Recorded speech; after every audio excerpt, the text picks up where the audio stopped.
오늘 주신 말씀은 마태복음 24장 15절로 20절 말씀입니다.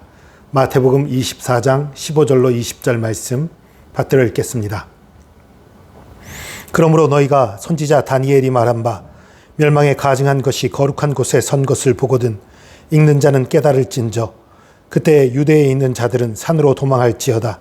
지붕 위에 있는 자는 집 안에 있는 물건을 가지러 내려가지 말며 밭에 있는 자는 겉옷을 가지러 뒤로 돌이키지 말지어다. 그날에는 아이 벤 자들과 젖 먹이는 자들에게 화가 있으리로다. 너희가 도망하는 일이 겨울에나 안식일에 되지 않도록 기도하라. 아멘. 선지자 다니엘이 말한 바 멸망에 가증한 것, 이 멸망에 가증한 것이 무엇이냐에 대해서는 여러 가지 해석이 있고 여러 가지 주장들이 있어요.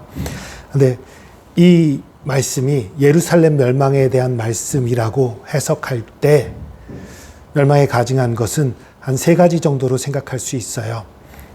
AD 70년에 예루살렘이 멸망하기 직전에 예루살렘 총독이 성전 한쪽에 신상과 동상 같은 것들을 좀 세운 적이 있어요.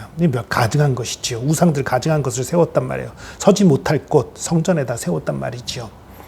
그것을 보는 사람들이 있고요.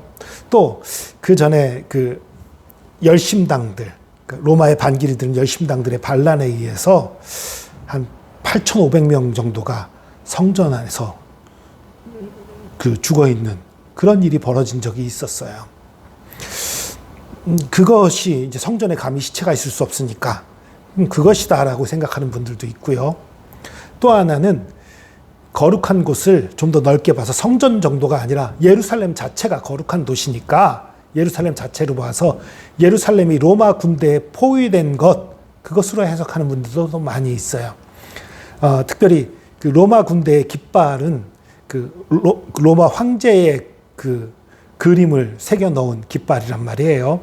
근데 이것을 로마 사람들은 로마 황제를 신이라 막 부르고 그랬잖아요. 그러니까 이 깃발도 신성시 여겼어요. 그러니 이스라엘 사람들, 유대인들의 입장에서는 가증한 것이에요. 로마 황제의 깃발도 사실은 가증한 것이에요. 그래서 예루살렘이 로마 군대에 포위된 것을 멸망에 가증한 것이다. 이렇게 해석하는 분들도 있어요. 어떤 게 답인지는 몰라요. 그러나 어쨌든 그게 다 AD 70년 무렵에 예루살렘 멸망 직전에 일어났던 일들이라는 걸로 봐서 어쨌든 예루살렘 멸망의 징조들이라는 것을 뜻하는 건 분명합니다. 어쨌든 그런 것들이 거룩한 곳에 선 것을 보거든 읽는 자는 깨달을진저, 이것을 읽는 자는 깨달아라, 이런 말씀이에요. 깨달으라는 얘기는 뭐예요? 결국 이걸 상고해 보라는 거예요. 묵상해 보라는 거예요. 기도해 보라는 거예요. 그래서 깨달아야 한다는 거예요. 상징적으로 표현했지만 이것이 정말 무슨 말씀인지, 하나님께서 뭘 얘기하고 계신지 깨달아야 한다는 거예요. 그리고 정말 기도하면 깨달을 수 있다는 거예요. 그때 깨닫게 되면 유대에 있는 자들은 산으로 도망해라. 지붕 위에 있는 자는 집 안에 있는 물건을 가지러 내려가지 마라. 밭에 있는 자는 겉옷을 가지러 뒤로 돌이키지 마라. 이걸 깨닫는 순간 정말 집에 있는 물건 가지러 갈 틈조차 없었을까요? 밭에 있던 사람이 겉옷을 입을 틈조차 없었을까요? 여기에는요, 두 가지 의미가 숨어 있는 거예요. 그 정도 틈도 없을 정도로 급박하진 않아요. 그러나 이게 정말 급박하다, 최대한 빨리 피해라 라는 의미가 하나 있고요. 또 하나는요, 물질에 연연하지 말라는 거예요. 여러분, 피할 때 제일 방해가 되는 게 뭐예요? 가져갈 거 많은데 이 두려움, 이 걱정, 이 염려가 피하는 걸 늦게 만들고 멈추게 만들어요. 여러분, 롯의 아내를 생각해 보세요. 소돔과 고모라에 있는 재산을 다 버리고 가려니까 그것이 안타까워서 뒤돌아봤다가 소금기둥이 돼버리고 말았잖아요. 그것과 대비돼 보이는 거예요. 그러니까 너희들 남아있는 것들, 예루살렘에 있는 모든 재물이나 남아있는 것들, 남아있는 사람들 다 미련 갖지 말고 떠나라, 그런 말씀을 하고 계신 거예요. 그것들보다 생명이 중하다 말씀하고 계신 거예요. 그러면서 그날에는 아이 벤 자들과 젖 먹이는 자들에게 화가 있으리라. 그러니까 아이 베지 마라, 젖 먹이지 마라, 이런 얘기가 아니에요. 피난 갈 때 임신했으면 얼마나 힘들겠어요. 젖먹이가 아이가 있으면 얼마나 힘들고 어렵겠어요. 그걸 얘기하는 거예요. 특별히 임산부와 그 어린 아기를 가진 여자들에게 정말 큰 고난이 있을 것이다. 그 말을 하는 거예요. 그래서 너희가 도망하는 일이 겨울에나 안식일이 되지 않도록 기도해라. 겨울에 일어나지 말라는 얘기는요. 우리처럼 겨울에 막 이렇게까지 춥고 그러진 않죠. 거기는. 물론 거기도 그 지역도 겨울에는 조금 추워요. 그러나 우리 정도는 아니에요. 그런데도 겨울에 일어나지 말게 해달라는 얘기는 뭐냐면요. 요단강 때문이에요. 이스라엘은요. 우기가 겨울이에요. 겨울이 우기예요. 그러니까 요단강 물이 불어나요. 평소에는요. 그 요단강 물이 얕아서 그냥 건너기가 그렇게 어렵지 않아요. 그런데 우기가 되면 물이 불어나서 건너기가 쉽지 않아요. 도망갈 때 요단강을 건너 도망가라는 걸 상징적으로 말하고 있는 거예요. 그리고 그 안식일이 되지 않도록 이스라엘 사람들은 안식일에 일하면 안 된다. 그러니까 멀리 가면 안 된다라고 얘기했었으니까요. 그러니까 안식일이면 도망가는 게 늦어지잖아요. 그렇게 기도하라는 거예요. 실제로 그래서 이 예루살렘 멸망 직전에 그리스도인들은 예루살렘을 다 빠져나갔다고 그래요. 이 말씀을 믿는 그리스도인들은 다 예루살렘 빠져나가서 요단강 건너편 펠라라는 지역으로 가서 살아남았다고 해요. 예수님의 말씀 덕분에 살아남았던 거지요. 어쨌든 여러분 오늘 말씀이 그럼 우리에게 뭘 얘기하고 있는 것입니까? 마지막 때에 대해서 우리 항상 기도해야 돼요.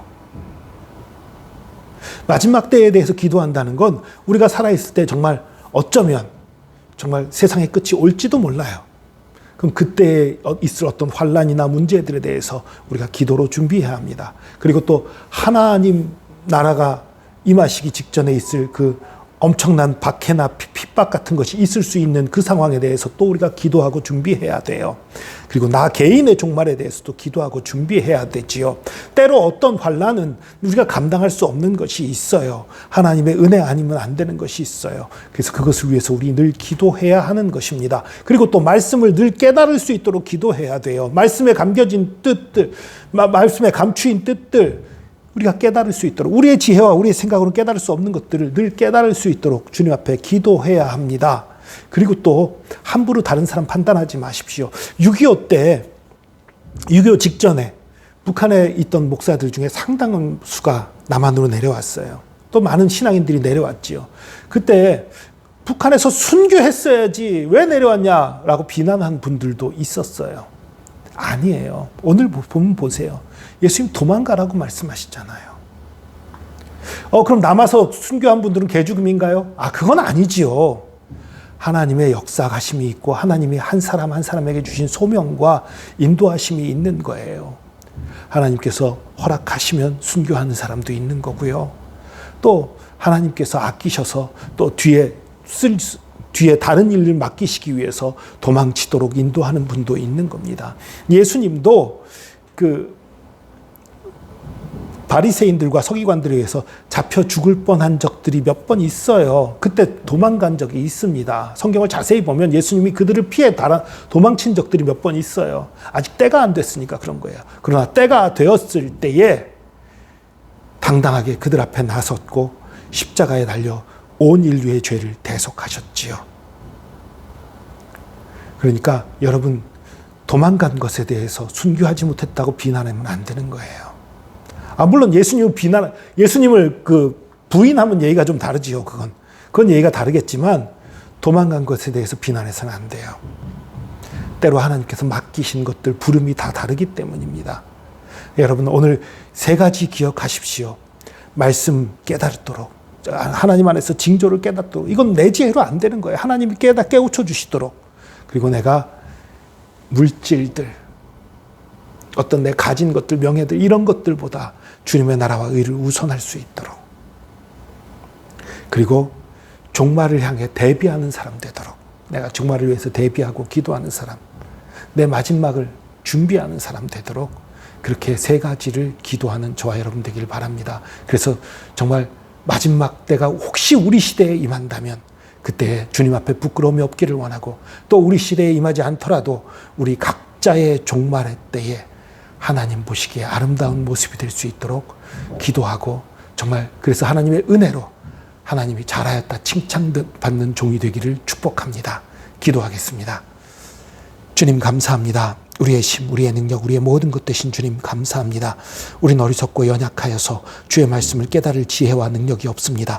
그러나 주님께서 함께 하시면, 성령께서 우리에게 지혜와 능력을 주시면 주의 말씀을 깨닫고 주의 비밀을 깨달을 수 있는 것을 믿사오니, 주님 우리가 주의 말씀을 깨닫게 하여 주시옵소서. 그리고 물질과 우리의 가진 모든 것들보다 우리의 생명, 주님의 나라와 의를 더 중히 여기고 소중히 여길 수 있도록 인도하여 주시고, 그리고 마지막 날을 대비하여서 늘 깨어 기도하는 저희들 되게 하여 주시옵소서. 그래서 주님 만나는 그날 잘하였다 칭찬받는 사람들이 될 수 있도록 복 내려 주시옵소서. 함께 하심 감사드리며 예수 그리스도의 이름으로 기도합니다. 아멘.